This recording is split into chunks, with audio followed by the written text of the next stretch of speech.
오늘 주제는 성경의 명료함, 성경의 명료성인데요. 우리 모두 다 함께 신명기 30장 11절에서 14절 말씀 보겠습니다. 신명기 30장 11절에서 14절 말씀입니다. 제가 읽겠습니다. 이는 내가 이날 내게 명령하는 이 명령은 내게 숨겨져 있지 아니하고 멀리 있지도 아니하기 때문이라. 그것은 하늘에 있는 것이 아니니 내가 이르기를 누가 우리를 위하여 하늘에 올라가서 그것을 우리에게 가지고 와서 우리가 그것을 듣고 행하게 하랴 할 것이 아니요 또 그것은 바다 건너에 있는 것도 아니니 내가 이르기를 누가 우리를 위하여 바다를 건너가서 그것을 우리에게 가지고 와서 우리가 그것을 듣고 행하게 하랴 할 것도 아니니라. 오직 그 말씀이 내게 매우 가까이 있어 내 입에 있으며 내 마음에 있으니 내가 그것을 행할 수 있느니라. 성도님들, 우리가 동화책처럼 된 우리 어린이 성경책을 보면요, 참 이해하기가 쉽습니다. 그림도 나와 있고요, 그 단어 선택도 그렇고 내용도 그렇게 어렵지가 않아가지고 정말 이 동화 성경책, 어린이 성경책은 이해가 쏙쏙 잘 돼요. 그래서 저는 개인적으로 제 아이들이 가지고 있는 어린이 성경책을 보았을 때 상당히 도움이 많이 되더라고요. 그래가지고 기회가 되신다면요, 우리 어른분들께서도 종종 어린이 성경책을 한번 읽어보시기를 제가 추천드리고 싶네요. 그런데요, 성도님들, 우리가 이렇게 어린이 성경이 아니라 두꺼운 성경책을 읽다 보면은 어떤 일이 일어나나요? 성경에는 분명 어린이들도 이해하기 쉬운 내용도 있지만 어른들도 이해하기가 어려운 내용들이 분명 있습니다. 또 복잡한 내용이 있죠. 심지어 우리 어른들이, 심지어 또 신학자들도 아예 완전히 이해하는 게 불가능한 영역들도 있습니다. 우리가 이런 경험을 하다 보면요, 성경에 대한 흥미가 떨어지기가 쉽죠. 그리고 읽다가 중간에 멈추면서 이런 생각이 들기가 쉽습니다. 아니, 이렇게 읽다가 나는 그저 시간 낭비를 하는 게 아닌가? 어차피 내가 성경 말씀을 다 이해할 수는 없는데 그냥 읽지 않는 게, 노력하지 않는 게 더 낫지 않을까? 나는 계속 노력해도 어둠 속에서만 있는 게 아닐까라는 생각이 드실 수가 있습니다. 성경이 이처럼 너무 어렵게 느껴질 때 우리는 어떻게 해야 할까요? 저는 오늘 이 시간 성경이 비록 이해하기 어려운 때가 있더라도 우리가 기도하고 노력하면 성령님의 도움으로 상당 부분 이해할 수 있으니 하나님을 잘 사랑하기 위해 우리 함께 말씀을 읽어봐요 라고 응원하고 싶습니다. 성도님들, 우리는 성경을 이해할 수 있습니다. 성경은 이해할 수 없는 책이 아니에요. 성경은 분명 이해할 수 있는 책입니다. 왜냐하면 성경은요, 하나님께서 쓰신 책이기 때문이에요. 디모데후서 3장 16절에서 17절 말씀. 모든 성경 기록은 하나님의 영감에 의해 주어진 것으로 교리와 책망과 바로잡음과 의로 교육하기에 유익하니 이것은 하나님의 사람이 완전하게 되어 모든 선한 일들에 철저히 갖추어지게 하려 함이라. 우리가 지난 시간에 성경의 권위에서 배웠듯이 이 성경은 권위 있으신 하나님의 말씀입니다. 성경은 하나님께서 쓰신 책이기 때문에 이해할 수 있다라고 말씀드리고 싶은데요. 왜냐하면 이 성경은요, 하나님의 성품이 반영된 책이기 때문입니다. 하나님의 성품이 반영되어 있기 때문에 하나님의 말씀은 읽고 이해할 수 있는 책이에요.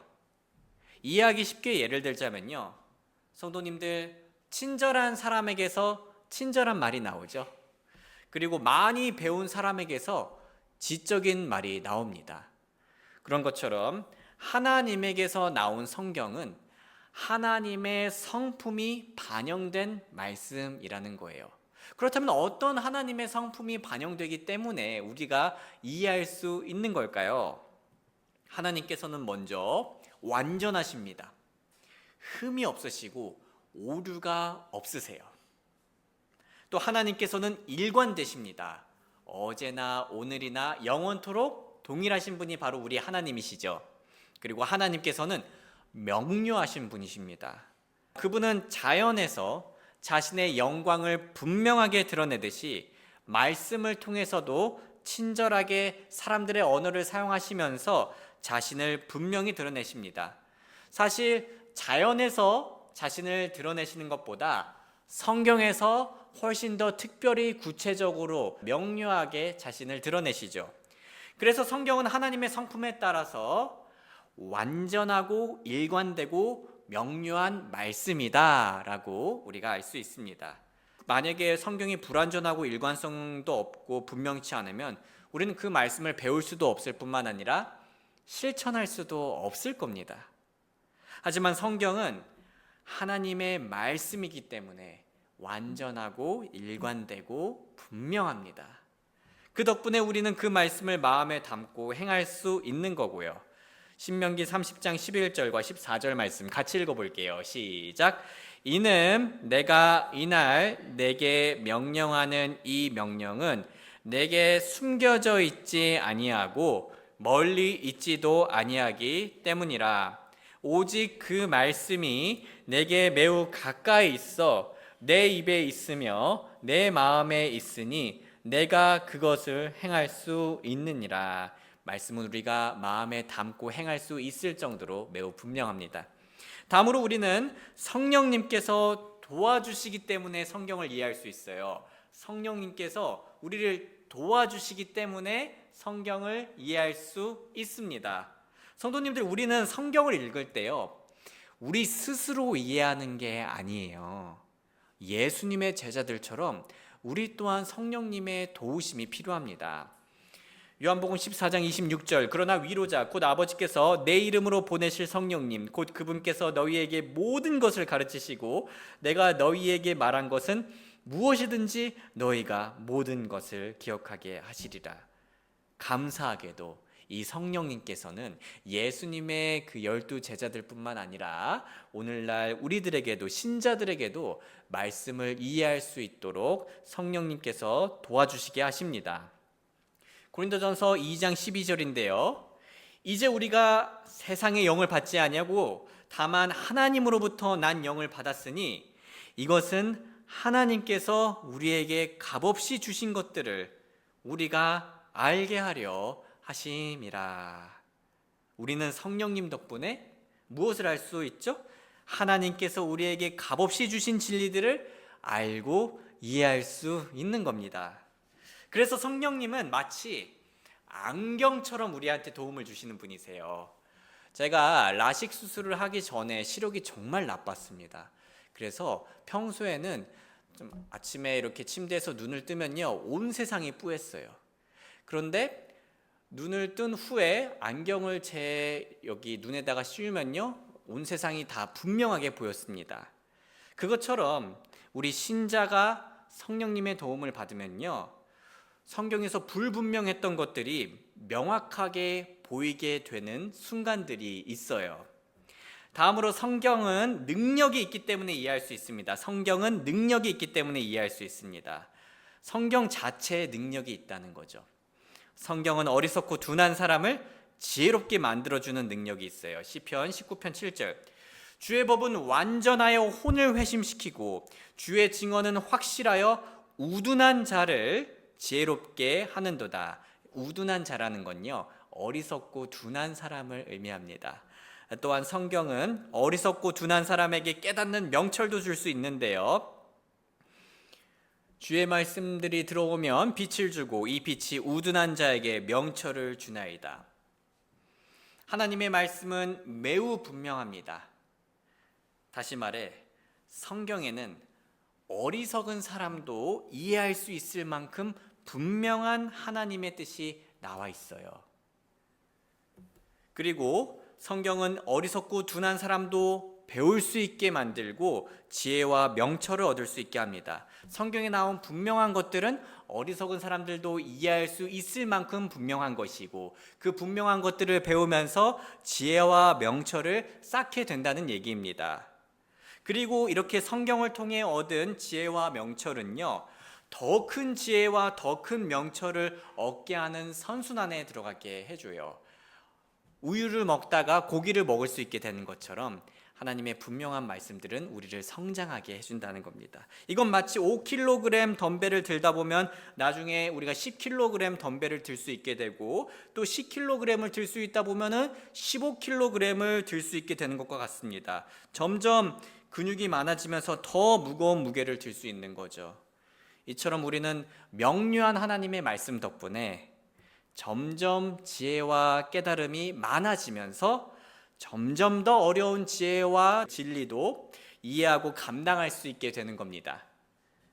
또 성도님들, 다음으로 성경은요, 시간의 영향을 받지 않는 진리를 담고 있기 때문에 우리가 이해할 수 있어요. 시간에 제한된 것이 아니라 시간에 제한받지 않는 진리를 가지고 있기 때문에 오늘날 우리도 이해할 수 있는 내용인 겁니다. 성경은 약 1500년이라는 오랜 기간 동안 쓰였고요. 또 하나님께 사용받은 다양한 40여 명의 사람 저자들에 의해서 쓰여졌습니다.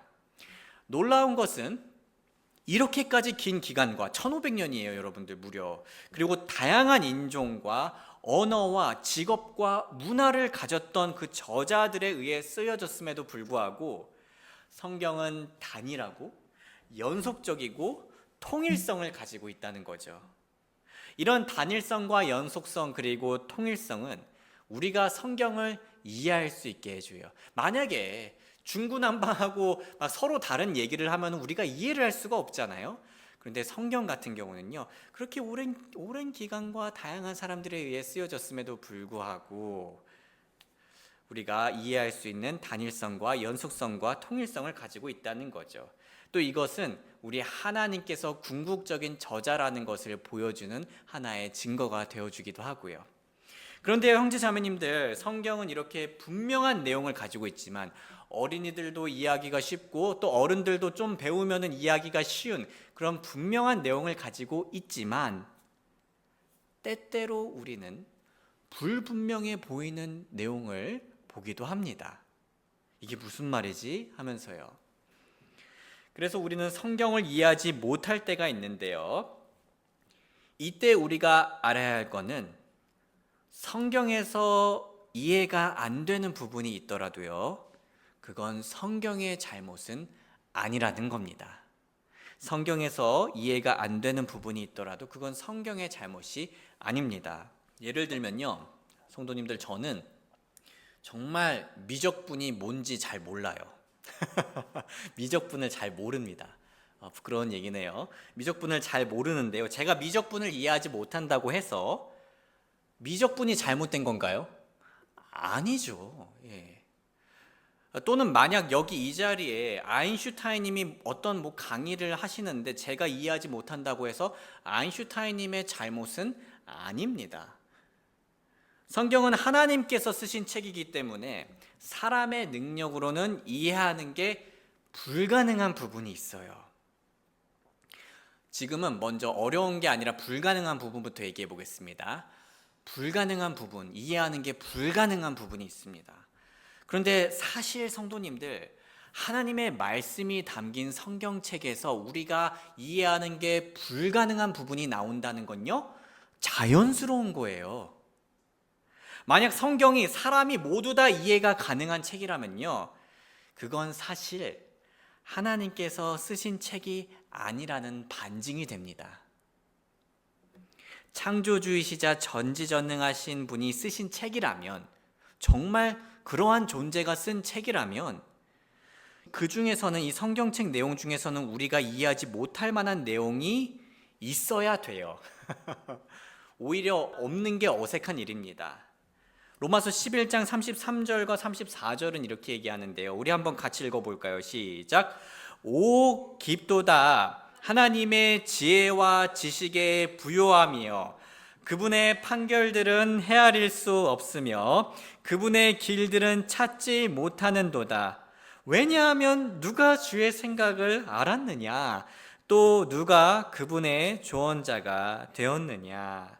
성도님들, 하나님께서는 구원과 또 우리가 신앙생활을 할 때 필요한 그 모든 경건한 것들에 대해서는 명확하게 성경에서 보여줍니다. 우리가 명확하게 알아야 될 부분들은 명확하게 성경에서 알려주신다는 거죠. 동시에요, 성경에서 하나님께서는 그분의 신성한 목적에 따라서 어떤 것들은 지금으로서는 이해하는 게 불가능하게 하십니다. 뭐 예를 들면 구약시대의 사람들이 물론 많은 것들에 대해서 알았지만은 시대가 많이 지나고 또 신약이 생긴 이후에 우리처럼 알지는 못하죠. 그래서 그 시대에 따라 상황에 따라 신성한 목적에 따라서 우리가 알지 못하는 부분이 있을 수 있다는 거죠. 그래서 이건 비유하자면 하나님에 대해서 우리가 하나님의 말씀에 대해서 우리가 모를 수 있는 부분에 대해서 비유하자면요. 개미가 사람을 이해할 수 있는 부분도 있겠지만 이해할 수 없는 부분도 있는 것과 비슷합니다. 그리고 개미가 우리를 이해할 수 없는 부분이 있는 것이 당연한 것처럼 우리가 하나님의 말씀을 통해서 하나님에 대해 볼 때 우리가 이해할 수 없는 부분이 있는 것 혹은 불가능한 부분이 있는 것도 어찌 보면 매우 자연스럽고 당연한 현상이라는 거죠. 이렇게 현재 우리의 한계로 인해 이해할 수 없는, 완전히는 이해할 수 없는 성경의 내용은 신비라고도 말할 수 있겠습니다. 다시 말하자면 하나님께서는 우리보다 무한히 뛰어난 존재이시기 때문에 우리가 완전히 이해하지 못하는 부분이 있는 건 자연스럽습니다.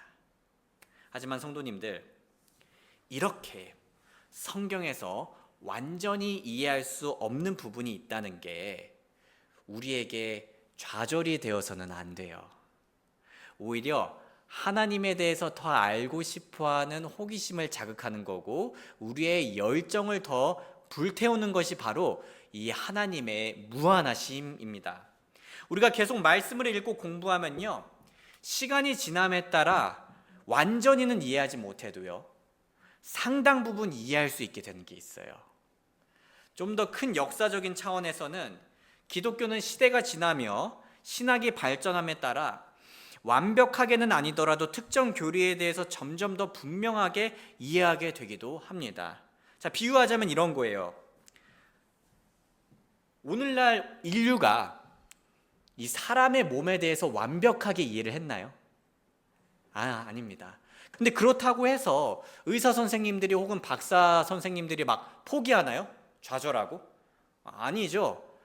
이렇게 내가 완전하게 이해하지 못하더라도 그걸로 인해서 그 완전하게 이해하지 못한다는 그 생각으로 인해서 더 열심히 더 열정을 가지고 연구에 참여를 합니다. 그리고 그 안에서 정말 많은 그러한 그 유익과 또 발전을 이루고요. 이처럼 인류가 아직 사람의 몸을 완전히 이해할 수는 없지만 점점 더 의학이 발전되고 점점 더 많이 이해하는 것처럼 하나님의 말씀에 대해서도 우리가 완전히 이해할 수 없다는 사실이, 이해할 수 없다라는 그 사실이 우리를 좌절시키는 것이 아니라 더 열정을 자극하는 겁니다.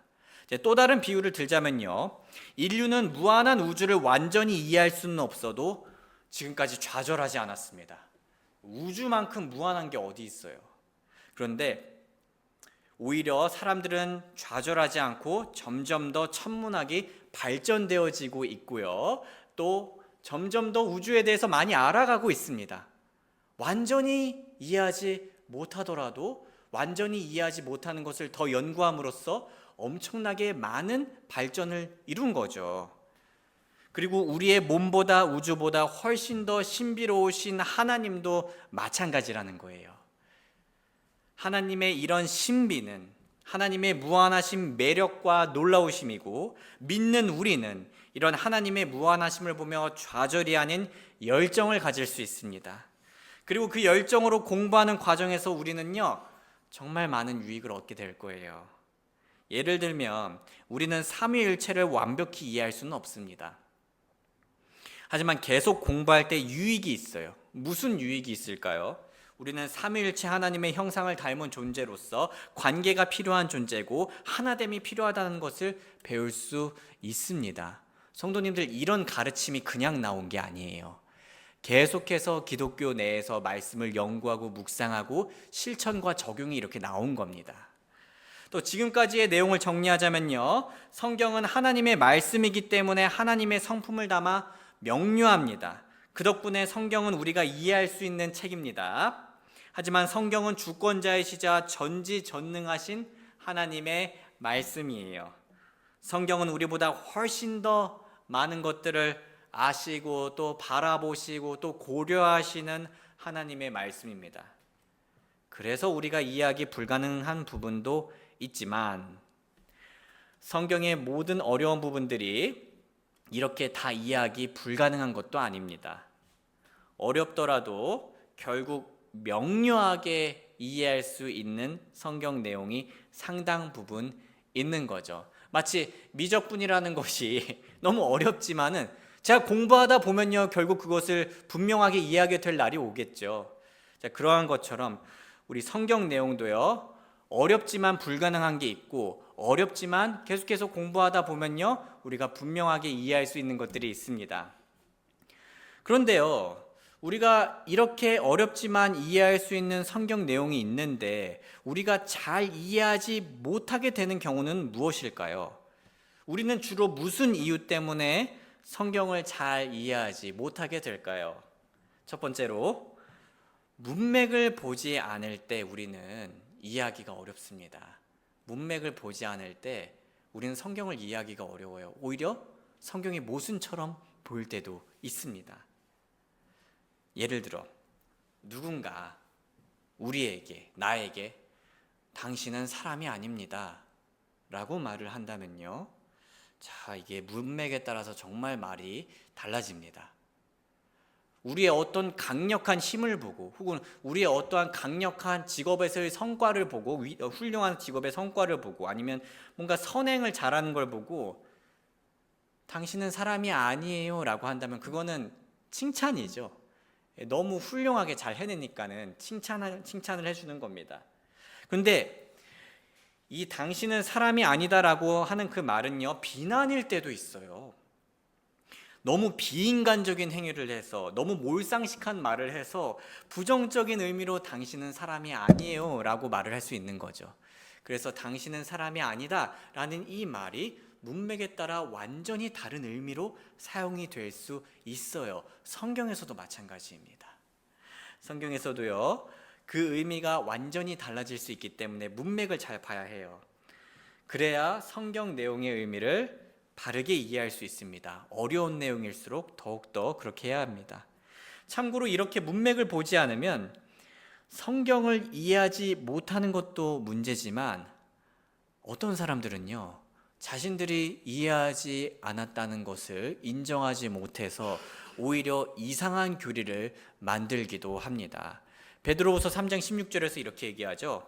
또 그의 모든 서신서들에서도 이러한 것들에 관하여 그 안에 말하였으되 그 안에 이해하기 어려운 것들이 더러 있으므로. 자, 어려운 것들이 있어요. 그런데 배우지 못하고 불안정한 자들이 다른 성경 기록들도 왜곡하는 것처럼 그것들을 왜곡하다가 스스로 파멸에 이르느니라. 어려운 것들이 있으면요 잘 보고 배워야 되는데 오히려 억지로 왜곡시켜가지고 파멸에 이른 사람들이 있었습니다. 그리고 오늘날에도 베드로가 언급한 사람들처럼 이단들이 성경에 나온 단어들의 문맥을 고려하지 않고 왜곡하여서 이상한 교리를 만들곤 합니다. 이단들의 이러한 가르침들을 분석한 것들을 보면요 문맥들을 고려하지 않고요 뭘 사용하냐면요 단어들을 사용해요. 똑같은 단어들을 문맥에 고려하지 않고 사용하면서 성경 이곳저곳에서 그래서 짜집기를 해가지고 자기들만의 교리를 만들곤 합니다. 그래서 우리는 이렇게 이단 교리로부터 우리를 지키기 위하여서 철저하게 성경이 무엇을 말하는지 또 알기 위하여서 더 나아가 개인적으로는 어려운 성경 본문 말씀을 제대로 잘 이해하기 위해서 문맥을 고려해야 합니다. 자, 다음으로요. 안 좋은 마음 상태 때문에 우리가 이해하기 어려울 수가 있어요. 안 좋은 마음 상태 때문에. 참고로 이 아직 하나님 안에서 다시 태어나지 않은, 거듭나지 않은 비그리스도인 같은 경우는요. 아직 구원받지 않아서 성경 말씀을 이해하지 못할 때가 있어요. 성경의 지혜와 이 세상의 지혜가 너무나 다르거든요. 우리 직장에서 믿지 않는 분들 보면요 우리하고 가치가 너무 다르잖아요. 성경의 지혜와 그 세상의 지혜가 너무 다르기 때문입니다. 그렇게 너무나 다른 문화와 너무나 다른 가치관을 가지고 있기 때문에 성경을 잘 이해하지 못하는 거죠. 고린도전서 2장 6절 말씀 그러나 우리가 완전한 자들 중에서 지혜를 말하노니 이것은 이 세상의 지혜가 아니요 아무 쓸모도 없게 될 이 세상 통치자들의 지혜도 아니라, 또한 아직 구원받지 않은 사람들은 오히려 하나님의 것들을 어리석은 것으로 여기기도 합니다. 이건 한번 같이 읽어볼게요. 시작. 그러나 본성적인 사람은 하나님의 영의 것들을 받아들이지 아니하나니 이는 그것들이 그에게서 어리석은 것이기 때문이라. 또 그가 그것들을 알 수도 없나니 이는 이 일들이 영적으로 분별되기 때문이라. 이처럼 아직 복음을 믿지 않은 사람들은 성경의 분명한 지혜를 보고도요 마음이 어두워져서 제대로 이해하지 못하곤 합니다. 우리에게 십자가는 너무나 놀라운 하나님의 사랑과 지혜지만은 아직 구원받지 않은 이들에게는 그것이 어리석음처럼 보일 때도 있다라는 거죠. 마치 자연을 볼 때처럼 말입니다. 로마서 1장 20에서 21절. 이는 그분의 보이지 아니하는 것들 곧 그분의 영원하신 권능과 신격은 세상 창조의 시작부터 분명히 보이며 만들어진 것들을 통하여 깨달아 알 수 있으므로 그들이 변명하지 못하기 때문이라. 이 건물이 매우 지적으로 지어진 건물이라는 것은 누구나 알 수 있습니다. 그러면은 이 건물이 가리키는 것, 암시하는 것은 이 건물에 대한 설계자가 있다라는 거죠. 대부분 다들 그것을 잘 압니다. 자연도 우리가 정말 놀랍도록 창조된 이 자연을 볼 때, 또 이것이 이 지구가 여러 가지 요소들이 매우 정교하게 짜여진 것들을 볼 때 우리 사람들은 논리적으로 볼 때 설계가 있으니까 설계자가 있구나라는 걸 알 수가 있는데, 그거를 억눌러 가지고 그 진리를 억눌러 가지고 자기들의 상상 속에서 허망해지고 자기들의 어리석은 마음이 어두워짐으로써 이 창조주를 못 보게 된다라는 거죠. 그런데요, 성도님들, 우리 그리스도인들이 물론 구원을 받고 성령님이 안에 계셔서 비그리스도인들과는 전혀 다른 차원의 유익을 누릴 수 있습니다. 그런데 방심하면 안 돼요, 그리스도인들도요. 왜냐하면 자동적으로 우리의 깨달음이, 성경에 대한 우리의 깨달음이 늘어나는 건 아니기 때문입니다. 그리스도인이라 하더라도요, 바른 마음가짐일 때 성경을 잘 이해할 수 있는 거예요. 우리가 평소 올바른 마음을 가지지 않고요, 이미 아는 것도 불순종하는 삶을 산다면요, 성령님과 우리의 그 친밀한 관계는 약해집니다. 성령님하고 친밀해져야지 우리가 말씀을 더 잘 이해하는데 그 친밀함이 약해진다는 거예요. 에베소서 4장 29절과 30절. 부패한 대화는 너희 입 밖에도 내지 말고 오직 세워주는 일에 쓸 좋은 것을 말할지니 이것은 듣는 자들에게 은혜를 끼치게 하려 함이니라. 그런데 이런 것들을 하지 않음으로써요, 하나님의 거룩한 영을 근심하게 하지 말라. 그분에 의해 너희가 구속의 날까지 인치심을 받았느니라. 반대로 우리가 이미 아는 것들에 잘 순종하면서 하나님의 말씀 순종하기를 사랑할 때 성령님과 우리의 관계는 친밀해집니다. 그리고 이렇게 친밀한 삶을 살 때 우리는 성령님께 더 많은 것들을 배울 수 있는 거죠. 그래서 우리 마음의 기도는 다음과 같아야 돼요.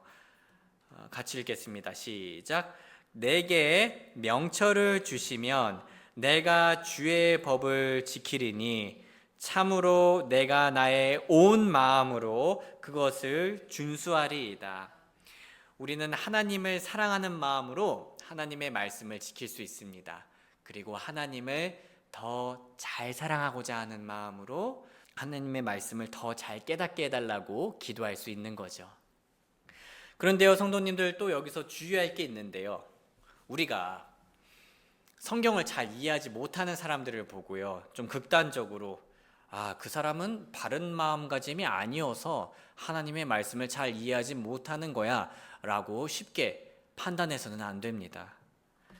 예수님의 제자들도 예수님께서 말씀하신 걸 잘 깨닫지 못할 때가 있었고요, 또 어떤 때는요, 우리가 바른 마음가짐을 안 가져서가 아니라 특정 말씀을 이해하기 위해서 좀 더 노력과 시간이 필요해서일 수도 있어요. 아니면 특정 사건이라든가 특정 경험이 좀 더 필요해가지고 아직 그 말씀을 이해하지 못할 때가 있습니다. 어떤 것들은 우리가 경험해야지 더 잘 이해할 수가 있잖아요. 여기서 말하는 건요, 어렵다는 거지 이해가 불가능하다는 뜻이 아닙니다. 우리의 부족함과 제약 때문에 성경을 이해하기가 어려울 때가 있지만 우리가 노력을 하면서 하나님 안에서 우리가 기도하고 성령님을 의지할 때 이해할 수 있는 것들이 분명히 있어요. 그래서 우리는 한 번에 이해하지 못했다고 좌절할 게 아니라 밤낮으로 하나님의 말씀을 기뻐하며 가까이 해야 합니다. 시편 1편 2절, 오직 그의 기쁨은 주의 율법에 있으며 또 그분의 율법을 그가 밤낮으로 묵상하는도다. 또 에스라도 자신의 마음을 하나님의 말씀을 공부하는 곳에 두었는데요, 이는 에스라가 주의 율법을 구하고 또 그것을 행하며, 여기서 에스라가 주의 율법을 구하였다라는 표현은요, 연구하였다라는 뜻입니다. 에스라는 말씀 공부에 개인적으로 많은 시간과 또 노력을 들였던 사람이었어요. 마치 미적분을 이해하는 게 불가능한 건 아니지만 많은 시간과 노력이 필요한 것처럼 성경의 특정 부분들은 더 많은 시간과 노력이 필요합니다. 그런데요, 성도님들, 이걸 꼭 말씀드리고 싶어요. 그만한 가치가 분명히 있습니다. 우리의 시간과 노력을 드릴 가치가 충분히 있어요. 성도님들, 우리를 사랑하기 위해서, 우리를 정말 엄청나게 사랑하기 위해서 자신의 독생자 예수님까지 희생하신 분을 위해서라면 우리가 우리의 시간과 노력을 들이며 공부하고 사랑하는 게 가치 있지 않을까요? 우리가 우리 가족에 대해서 더 많이 알아가면서 더 잘 사랑할 수 있는 게 가치가 있는 것처럼 우리를 가장 사랑하시는 분께 우리가 사랑을 보여주기 위해서 하나님의 말씀에 대해서 공부하는 게 가치가 있지 않을까라는 말씀을 드리고 싶습니다. 사랑을 받기 위해서가 아니라 이미 사랑을 받은 사람들로서 말이죠. 저는 마지막으로 우리는 명료한 성경 말씀 덕분에 배우고 가르칠 수 있다는 것에 대해 나누고 싶습니다. 성경이 명료하지 않으면 우리가 배울 수도 없고 가르칠 수도 없죠.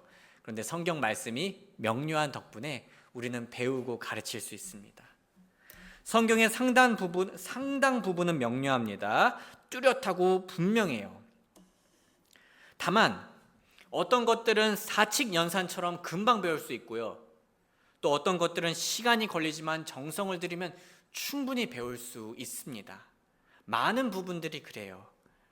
물론 성경에는 이해하기 불가능한 것들도 있습니다. 하지만 그 이해하기 불가능한 것들도 배우다 보면 완전히는 이해하지 못하더라도 그 과정 중에 얻는 유익이 차고 넘칩니다.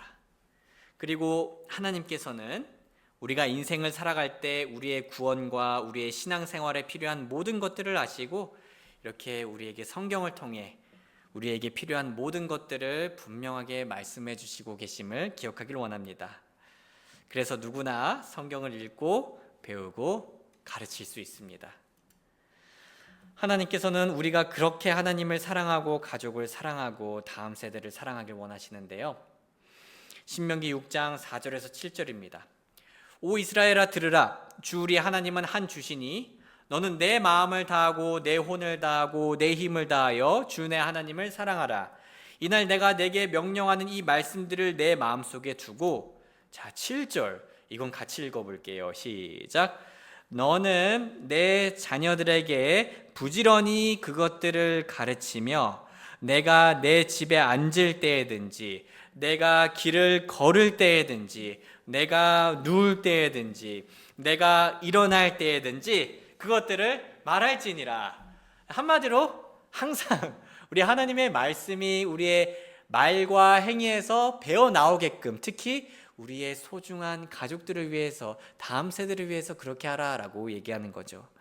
성도님들, 우리가 오늘날 이 자리에서 하나님의 말씀을 듣고 또 배울 수 있는 이유는 믿음의 선배들이 있었기 때문입니다.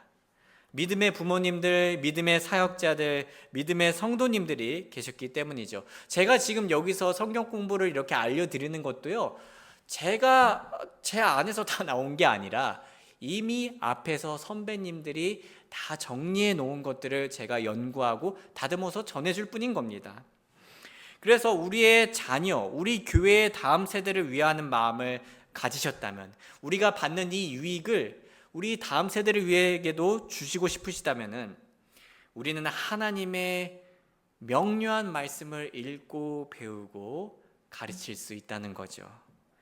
소중한 형제 자매님들, 우리가 구체적으로 실천할 수 있는 지혜를 나눌게요.